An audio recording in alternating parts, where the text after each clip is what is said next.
બાળપણ કેવું હતું? બાળપણમાં કેવા હતા હર્ષભાઈ સંઘવી?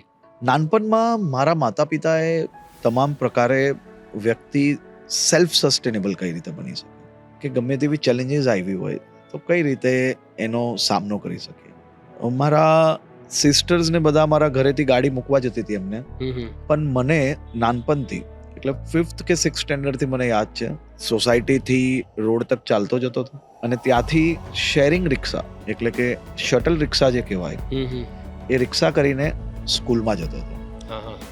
અને મારા ફાધર મધરને એટલે કે માતા પિતાને બેઉને વિશ્વાસ હતો કે આ રીતના જીવનમાં મને કંઈક શીખવા મળશે અને ખરેખર એ સાચું પડ્યું. રાઈટ. તો એવામાં ઘણીવાર કેવો આનંદ આવે એમ કે આવા જવાના શટલ રિક્ષાના રૂપિયા તો ઘરેથી આપ્યા જ હોય, પણ હવે એમાંથી જ બચાવવાનું હોય અને ઘણીવાર ક્યાંક બહાર ખાવું હોય તો એ વખતે લિફ્ટ માંગીને જતો રહેતો.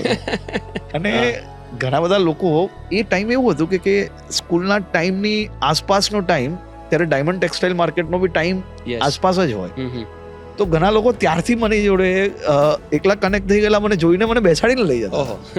એટલે આ બી એક વસ્તુ શીખવા મળેલું. તમને જાણીને આનંદ થશે કે મને એ જમાનામાં લિફ્ટ આપનાર લોકો બી આજે મારી જોડે જોડાયેલા છે. એ જ વિસ્તારમાં જ્યાં મેં તમને કહ્યું બાળપણમાં ચાલીને બહાર જઈને શટલ રિક્ષા પકડવાની વાત હોય કે લિફ્ટ માંગવાની વાત હોય, એ જ વિસ્તારનો આજે હું ધારાસભ્ય છું.